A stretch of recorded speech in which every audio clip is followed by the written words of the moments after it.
You have probably heard about long-haul COVID cases, people who experience lingering symptoms long after their COVID diagnosis.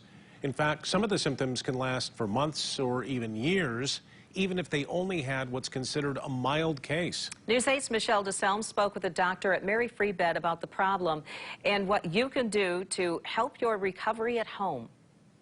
Sure. But a lot of people who were hospitalized and who had what is called, I guess, a mild case of COVID are still feeling the effects, and you're seeing that.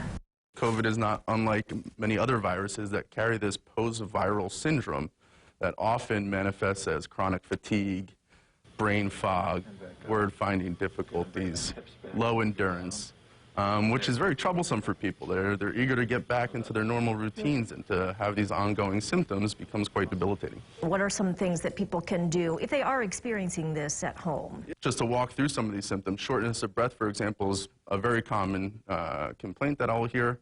And there's a couple different breathing exercises that you can do.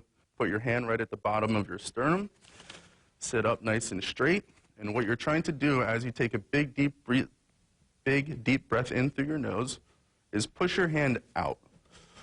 So try and really get that belly engaged, get that diaphragm engaged, and not just breathe with the upper part of your chest. We do hear that a lot about breathing problems. And then fatigue is another one? This is a troublesome one for a lot of people because it stops a lot of people from getting back into the workforce.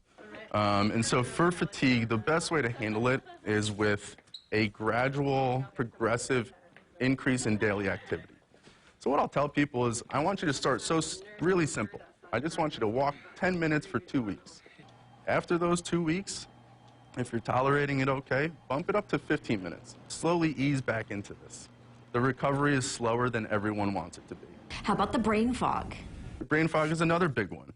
Very common, and it kind of manifests in a few different ways. We hear a lot of word-finding difficulties, a lot of issues with kind of concentration, things like list making, keeping things to help you with orientation, clocks around or calendars around, and utilizing those as kind of supplementary tools can certainly help in the acute period as you kind of get back into a normal routine. Is that sort of the bottom line? Take your time. This is all, accepting this is all going to take time. Yes. We know that there may be some peaks and valleys in your recovery course, but we're looking for the right trajectory.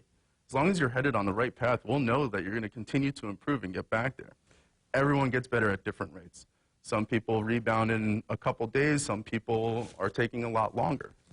Trying to get your head around that this is going to take some time is a lot for some people, but hopefully, you know, more and more people speaking the same language, it kind of sinks in.